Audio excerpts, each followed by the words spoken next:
दार्जिलिंग, कालिम्पोंग और मिरिक के पहाड़ी रीजन्स में 4 अक्टूबर की रात एक भयानक डिजास्टर का सीन था। पहाड़ों पर हवा थोड़ी तेज चल रही थी, लेकिन लोगों के लिए ये बस एक और बारिश वाली रात थी, क्योंकि हिमालयाज में ये तो होता ही रहता है। किसी को नहीं लगा था कि सुबह होने तक उनके घर, उनके रास्ते, उनके अपने लोग मिट्टी के नीचे दबा दिए जाएंगे। तेज बारिश के कारण कई स्लोप्स गिर जाते हैं, रोड्स और ब्रिजेस कोलैप्स हो जाते हैं और लोगों की जिंदगी एक पल में बदल जाती है। मिरिक के पास एक छोटी सी बस्ती थी। वहां एक घर में एक माँ अपने बच्चों को सुला रही थी। बारिश की आवाज ज्यादा तेज हो गई और खिड़कियों से पानी अंदर टपकने लगा। माँ ने बस इतना कहा, कल सुबह तक सब ठीक हो जाएगा। लेकिन कल सुबह कभी आई ही नहीं। रात के 2 बजे जमीन ने एक गहरी सांस ली और फिर हिल स्टॉप का पूरा टुकड़ा नीचे गिर गया। घर, लोग, सब कुछ मिट्टी में मिल गया। सुबह तक रिपोर्ट्स के मुताबिक 24 लोगों की मौत हो चुकी होती है। इनमें कई बच्चे भी शामिल होते हैं और कई अभी भी मिसिंग हैं।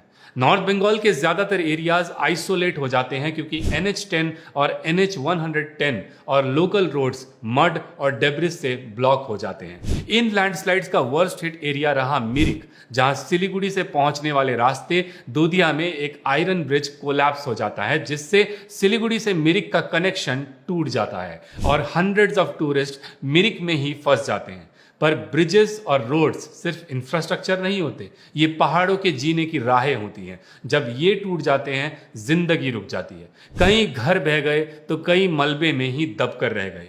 कई ऐसे गांव जो दूर दराज के रिमोट एरियाज में बसे हुए थे, उनका मेन रोड से कनेक्शन भी टूट गया। दार्जिलिंग की पुलिस, एडमिनिस्ट्रेशन और NDRF की टीम जल्द से जल्द राहत और बचाव के कार्य में जुट गई। खबरों के मुताबिक पिछले दशक में दार्जिलिंग क्षेत्र के लिए यह सबसे बड़ा डिजास्टर साबित हुआ।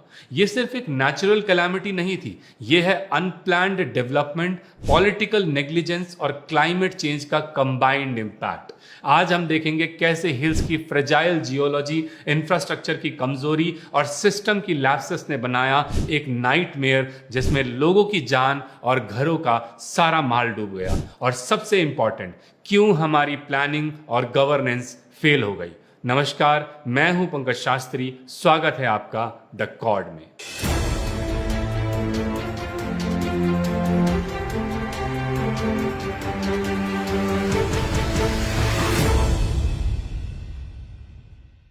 दार्जिलिंग रीजन में हुए ये लैंडस्लाइड्स कंटिन्यूस रेनफॉल की वजह से हुए और रिपोर्ट्स के मुताबिक ये रेनफॉल 300 मिलीमीटर से भी ज्यादा मेजर किए गए। इंडिया टुडे के रिपोर्ट के मुताबिक नेशनल डिजास्टर रिस्पांस फोर्स ने यह बताया है कि सबसे ज्यादा नुकसान सरसली, जसबीर गांव, मिरिक बस्ती, धार गांव और मिरिक लेक के पास वाले क्षेत्रों में हुए। नेशनल हाईवे 110 जो कि सिलीगुड़ी को दार्जिलिंग से जोड़ता है, उसमें कर्शियोंग के नजदीक विसलखोला और दिलाराम में भी एक भारी लैंडस्लाइड हो जाती है, जिस वजह से कुछ वक्त के लिए ट्रांसपोर्टेशन पूरी तरह से बाधित हो जाता है। विसलखोला में आया ये भूस्खलन कर्शियोंग के वार्ड नंबर 2 तेगबीर बस्ती अब्राहम कॉलोनी से शुरू होता है और नेशनल हाईवे तक पहुंच जाता है। वहीं दूसरी तरफ रोहिणी स्टेट हाईवे, जिसे सुभाष किसिंग मार्ग भी कहा जाता है, जो कि सिलीगुड़ी से कर्शियोंग तक पहुंचने का एक दूसरा मार्ग है, वहां सिरुबारी में गौरी शंकर गांव के पास भूस्खलन होने के कारण रोड आधे से ज्यादा ढह जाता है।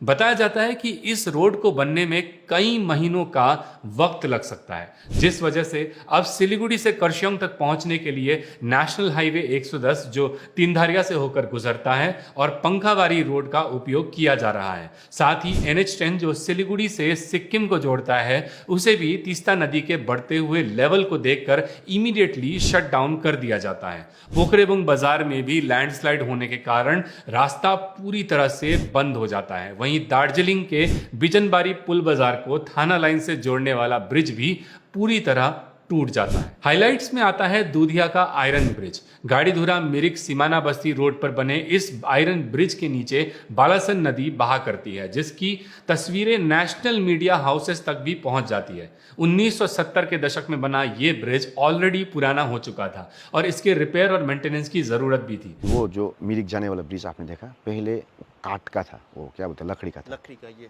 हाँ। उसके बाद फिर उसके ऊपर कारपेटिंग किया, अलग तरह का उसको वहाँ पे ब्रिज बना। अभी लास्ट में जाके वो फलाम का किया। वो जो ब्रिज का नीचे में अभी आप जो ब्रिज टूटा हुआ देख रहे हैं, उसके पीछे का मेरे एनालिसिस से मैं देख रहा हूँ तो PWD डिपार्टमेंट का पूरा कम्प्लीटली दोष है वहाँ पे। क्योंकि नदी उस साइड से बहाने वाला नदी था। कंस्ट्रक्शन को, कॉन्ट्रैक्टर को कंस्ट्रक्शन करने के लिए उसने नदी डाइवर्सन करवा दी इधर पे। नदी डाइवर्सन हो गया। नदी डाइवर्सन होने के बाद नदी को खुदालने दिया उस लोगों ने, वहीं से माल मटेरियल वहीं से खुदाल के लगा दिया। तो क्या हो गया कि जो पिलर का तो एक ब्रेथ होता है, चौड़ा और टाइम लेंथ होता है, टाइम वो ज़्यादा खुद गया।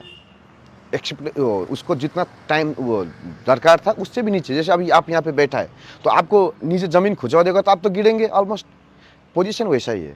2021 में भारी बारिश के कारण इस ब्रिज में क्रैक्स भी आने लगे थे। फिर एक टेम्पररी बेली टाइप सपोर्ट यूज किया गया, जिसके बाद पीडब्ल्यूडी ने 2022 के मिड में एक नया ब्रिज बनाने का सॉल्यूशन निकाला। टेंडर रिकॉर्ड्स में 60 लाख रुपए के इस नए ब्रिज का काम 3 सालों में सिर्फ 30% ही पूरा हो पाया है। और इस पुराने ब्रिज के टूट जाने के बाद कुछ देर के लिए मिरिक सिलीगुड़ी से पूरी तरह अलग हो जाता है और एक दूसरा और लंबा रूट वाया सुखिया पोखरी घूम होते हुए छोटी लैंडस्लाइड से क्लियर किया जाता है, जो कि मिरिक के लोगों के लिए राहत की सांस बन जाता है। फिर भी सोचिए, 3 सालों तक एक ब्रिज नहीं बन पाया। इसमें किसकी गलती मानी जाए? पीडब्ल्यूडी, स्टेट गवर्नमेंट, जीटीए या फिर कॉन्ट्रैक्टर? रिपोर्ट्स के अनुसार एनडीआरएफ की 3 टीम दार्जिलिंग, सिलीगुड़ी और अलीपुरद्वार एरियाज से मिरिक सब डिवीजन की तरफ पहुंची, जहां सबसे ज्यादा नुकसान हुआ।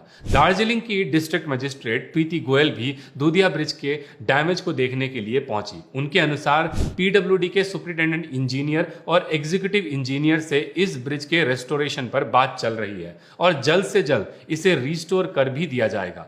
दार्जिलिंग के एमपी राजू बिष्टा भी अगले दिन 5 अक्टूबर को दूधिया पहुंचते हैं और इंस्पेक्शन करते हैं। साथ ही वो नॉर्थ बंगाल के बाकी रीजन्स में भी जाते हैं जो फ्लड इफेक्टेड एरियाज रहे। राजू बिष्टा तो दूधिया पहुंच गए, लेकिन जीटीए चीफ अनित थापा इस वीडियो के रिकॉर्ड होने तक भी वहां नहीं पहुंचे थे, जिसका उनकी ही पार्टी के कार्यकर्ता और दूधिया निवासी विरोध करते हैं। यहाँ का रीजनल गवर्नमेंट छोड़ के बाद बाकी सब आ गया। अभी गवर्नर आ चुके हैं, एमपी जी आ चुके हैं, बड़ा ऑफिशियल अधिकारी सब, इवन कल तो पुलिस का डीजीपी तक आ चुके हैं, सारा विभाग अधिकारी आ चुके हैं, लेकिन वर्क, ग्राउंड वर्क में अभी जीरो। एडमिनिस्ट्रेशन जैसे गवर्नमेंट, वेस्ट बंगाल गवर्नमेंट थोड़ा सा इंटरेस्ट लगा के कर रहा है, करने का प्रयास, लेकिन वेस्ट बंगाल गवर्नमेंट के अंदर में भी यहाँ पे तो एक रीजनल बॉडी है, जैसे ऑटोनॉमी, यहाँ पे एक जीटीए, गोरखालैंड टेरिटोरियल एडमिनिस्ट्रेशन है। मैं उसी पार्टी का एक यूथ का वाइस प्रेसिडेंट भी था। तो पब्लिक का वॉइस ऐसा था कि पब्लिक कुछ नहीं कर पा रहा था, पब्लिक के लिए हम लोग कुछ नहीं कर पा रहे थे। मैं कल ही मैंने पार्टी से भी रिजाइन कर दिया, क्योंकि जीटीए चीफ को आदमी देखना चाह रहा था, क्या बोलेगा, बार बार धोखा दे रहा है, यहाँ पे ब्रिज बनाऊंगा बोल के नहीं बना रहा था। तो पब्लिक वो बाउंड्री, ये बांध के लिए बोला था, बनाऊंगा बोल के नहीं बना रहा था। तो पब्लिक 2-3 दिन से वेट कर रहा था, लेकिन नहीं आया। तो पब्लिक को झूठ नहीं बोल सका, पब्लिक का आश्वासन नहीं देंगे, मैं खुद भी रिजाइन किया। दूसरी तरफ इंडियन गोरखा जनशक्ति फ्रंट के फाउंडर अजय एडवर्ड्स भी ग्राउंड जीरो पर पहुंचकर अपनी टीम के साथ रिलीफ का कार्य शुरू कर देते हैं। साथ ही साथ गोरखालैंड टेरिटोरियल एडमिनिस्ट्रेशन के चीफ एग्जीक्यूटिव अनित थापा से भी रिक्वेस्ट करते हैं कि 4 मेंबर जॉइंट इंस्पेक्शन टीम बनाई जाए, जो डैमेज असेसमेंट और रिलीफ ग्रांट को डिस्ट्रीब्यूट कर सके। अक्सर पहाड़ों पर इस तरह का भारी नुकसान होने पर एनडीआरएफ को बचाव कार्य में कई मुश्किलों का सामना करना पड़ता है। चढ़ाई और ढलानों के बीच जेसीबी जैसी भारी व्हीकल्स पहुंच नहीं पाते हैं और ऐसे में लोकल्स की ही ज्यादातर मदद ली जाती है, जैसे कि आदित्य प्रधान, जो कि मिरिक सौरेनी जन कल्याण फाउंडेशन के एग्जीक्यूटिव मेंबर हैं। उन्होंने और उनकी टीम ने फील्ड जीरो पर पहुंचकर जल्द से जल्द राहत और बचाव में अपनी भूमिका निभाई। उन्होंने अपने फेसबुक अकाउंट पर कुछ इस तरह की वीडियोस और फोटोज जारी की, जो कि बिल्कुल रिमोट एरियाज में हुई मौतें और नुकसान को दर्शाती हैं। एक लैंडस्लाइड विक्टिम का यह कहना है कि प्रॉपर मैनेजमेंट ना होने के कारण, कॉन्ट्रैक्टर्स की गलती के कारण लैंडस्लाइड होने पर और भी ज्यादा नुकसान हुआ। उनके अनुसार सरकारें और ऑफिशियल्स तब आते हैं जब कोई नुकसान हो चुका होता है, लेकिन उस नुकसान के लिए किसी भी तरह का प्रिकॉशन नहीं लिया जाता। जब घटना घट्छ तब आउँछ मान्छेहरू हेर्नु हैन, तर घटना घट्नु भन्दा अगाडि नै उनीहरूले त्यो खालके मैनेजमेंट नै राम्रोसँगले गरिदिन सक्दैन क्या। जब आफ्टरमैथ में सिचुएशंस धीरे धीरे शांत होने लगती हैं, इमीडिएट रिलीफ का कार्य पूरा होने लग जाता है, तो सवाल एडमिनिस्ट्रेशन और पॉलिटिकल लीडर्स पर उठता ही है। हादसे के बाद देश के प्रधानमंत्री नरेंद्र मोदी अपने एक्स अकाउंट पर दार्जिलिंग और सराउंडिंग एरियाज में हुए नुकसान को लेकर अपना दुख प्रकट करते हैं। पश्चिम बंगाल की मुख्यमंत्री ममता बनर्जी भी अपने एक्स अकाउंट पर लंबा चौड़ा पोस्ट लिखती है, ये कहते हुए कि 2 आयरन ब्रिजेस को नुकसान हुआ है और सबसे ज्यादा जान माल का नुकसान मिरिक, दार्जिलिंग, कालिम्पोंग, जलपाईगुड़ी, मातीगाड़ा और अलीपुरद्वार में हुआ है। उन्होंने कहा कि 12 घंटे में 300 मिलीमीटर से भी ज्यादा की बारिश हुई और साथ ही भूटान और सिक्किम की नदियों का पानी संकोश नदी में आ गया, जिससे हालात और बिगड़ गए।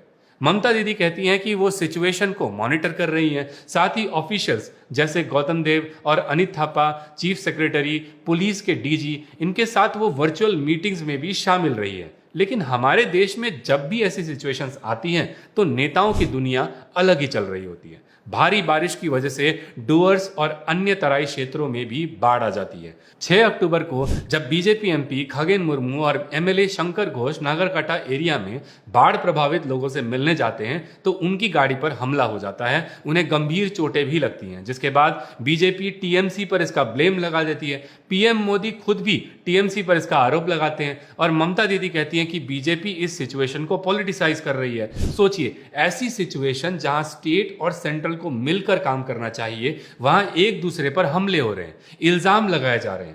गद्दी पर बैठे इन नेताओं को यह सोचना चाहिए कि इन सब बातों से हमें फर्क नहीं पड़ता या एक आम नागरिक को फर्क नहीं पड़ता कि कौन सा नेता मर रहा है और कौन किसे मार रहा है। फर्क पड़ता है जब आम इंसान मिट्टी के नीचे दबकर या बाढ़ के पानी में डूबकर मर रहा होता है। लेकिन हमेशा की तरह लोग मरते रहते हैं, नुकसान होता रहता है और नेता हमेशा ही एक दूसरे पर आरोप लगाना नहीं भूलते हैं। जब लोग मिट्टी के नीचे फंस रहे थे, कोलकाता में दुर्गा पूजा कार्निवल चल रहा था और सीएम ममता दीदी भी कार्निवल में मौजूद थी, जिसमें सीएम की पार्टिसिपेशन पर ऑपोजिशन के बीजेपी लीडर शुभेंदु अधिकारी ने क्रिटिसिज्म किया और इसे इनसेंसिटिव बताया। राज्यसभा के एमपी सौमिक भट्टाचार्य ने बताया कि दार्जिलिंग हिल्स में इस तरह मौत की रिपोर्ट्स आने पर चीफ मिनिस्टर को कार्निवल अटेंड नहीं करना चाहिए था, जिस पर सीपीआईएम के बंगाल सेक्रेटरी मोहम्मद सलीम ने भी एग्री किया, ये कहते हुए कि ऐसे सिचुएशन में कार्निवल अटेंड करने की नहीं बल्कि सेंट्रल और स्टेट गवर्नमेंट दोनों को मिलकर अर्जेंसी दिखाने की जरूरत है। सीएम ममता बनर्जी ने टीवी 9 बांग्ला को बताया कि ये बारिश भूटान में हुई और इसका पानी नॉर्थ बंगाल में बहकर आ गया। उनके अनुसार प्राकृतिक आपदाएं हमारे कंट्रोल से बाहर हैं और वे 5 अफेक्टेड डिस्ट्रिक्ट्स के ऑफिशियल्स के साथ वर्चुअल मीटिंग कर रही है। साथ ही उन्होंने स्टेट गवर्नमेंट कंपनसेशन के तौर पर 5 लाख रुपए और परिवार में एक व्यक्ति को होम गार्ड की नौकरी का ऐलान भी किया।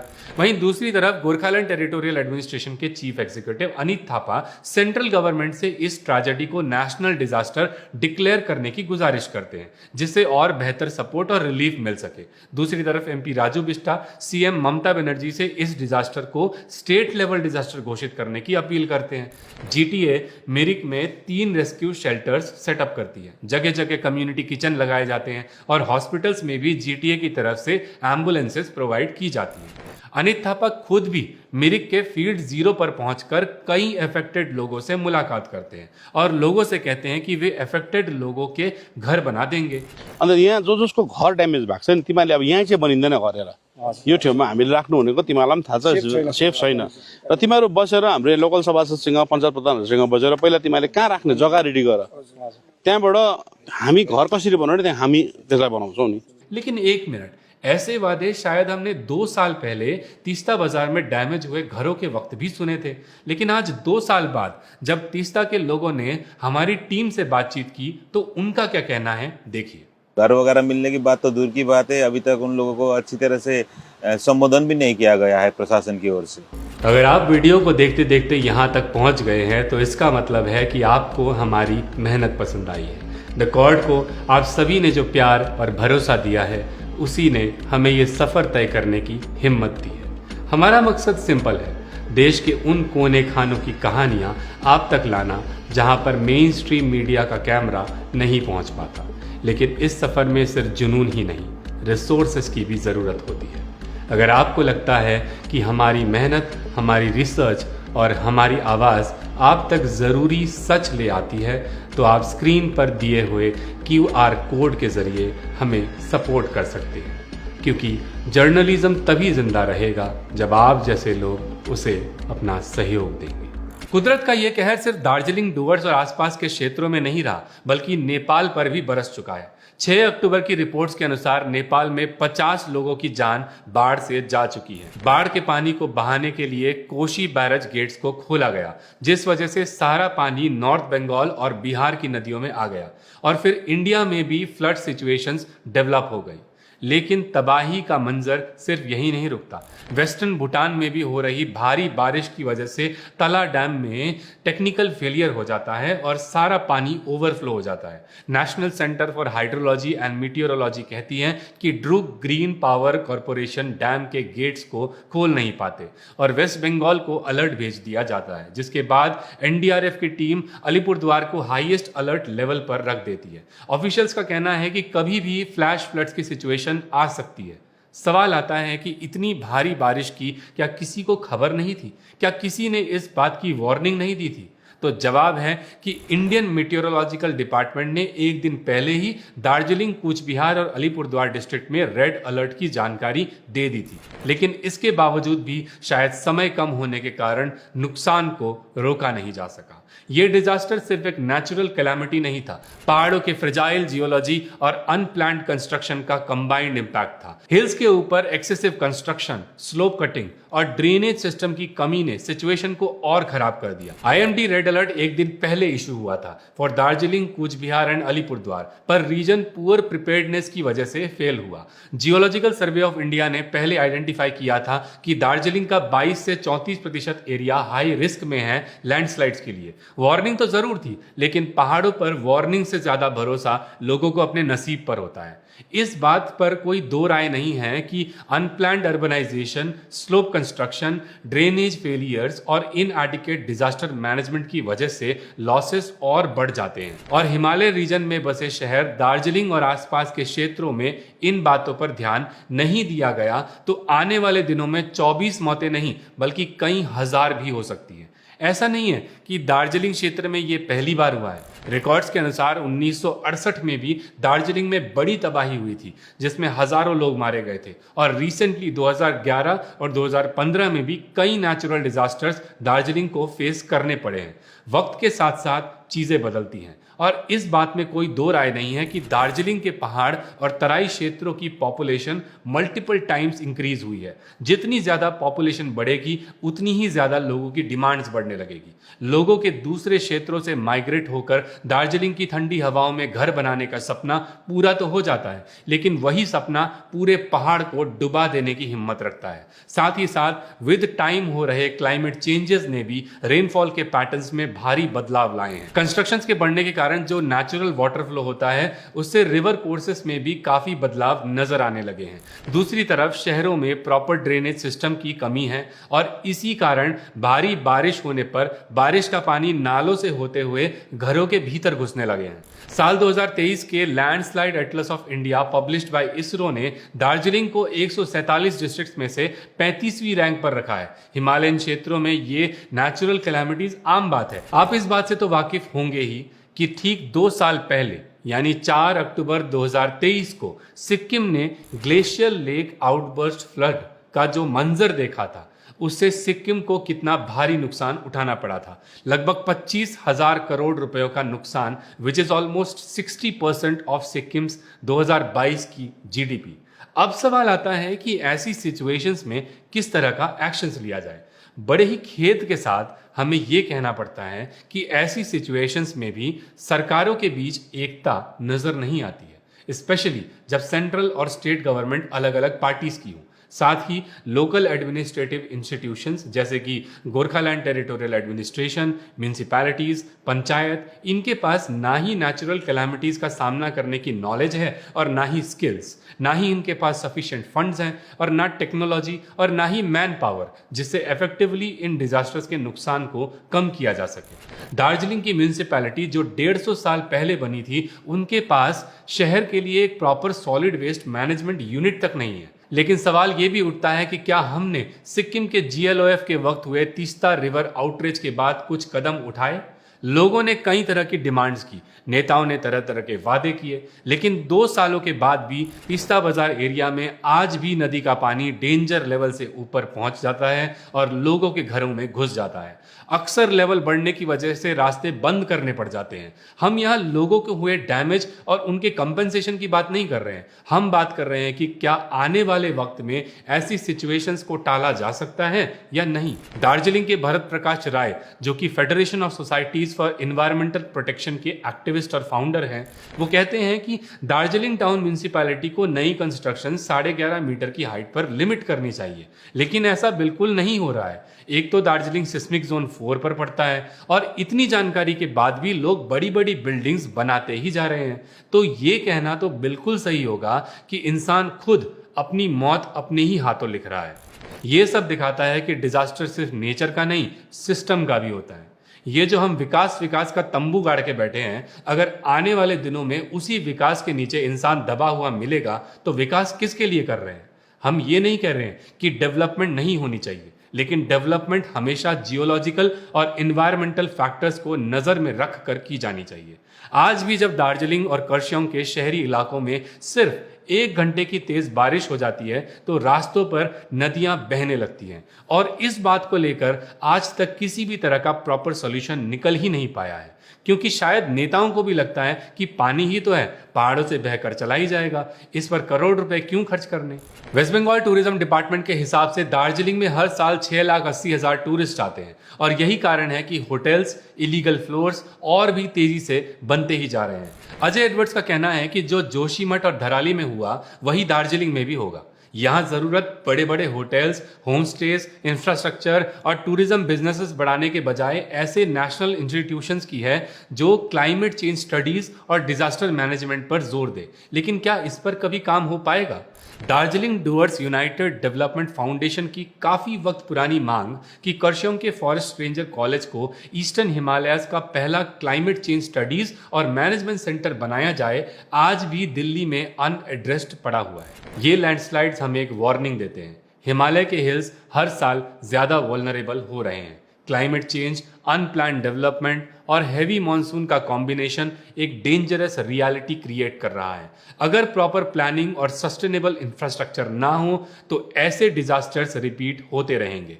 दार्जिलिंग, कालिम्पोंग, मिरिक और सिक्किम के लोकल्स और टूरिस्ट के लिए अब सिचुएशन ग्रेजुअली स्टेबलाइज हो रही है, लेकिन साइकोलॉजिकल और इकोनॉमिक इम्पैक्ट लंबी ड्यूरेशन के लिए रहने वाला है। रिकवरी के लिए long term planning, slope stabilisation और इमरजेंसी प्रिपेयर्डनेस काफ़ी इंपॉर्टेंट है। ये इंसिडेंट हमें याद दिलाता है कि नेचर के साथ कॉम्प्रोमाइज करना और डेवलपमेंट को अनचेक्ड चलाना कितना कॉस्टली हो सकता है। हिल्स के लिए हमारी रेस्पॉन्सिबिलिटी सिर्फ साइट सीइंग और टूरिज्म नहीं, बल्कि उनके सर्वाइवल और सस्टेनेबिलिटी में कंट्रीब्यूट करना भी है। मैं पंकज शास्त्री द कॉर्ड में आपका साथी आपसे विदा लेते हुए इतना कहता हूं कि पहाड़ों को बचाना अब चॉइस नहीं है, मजबूरी है, क्योंकि जब हिमालय बोलता है तो सब चुप हो जाते हैं।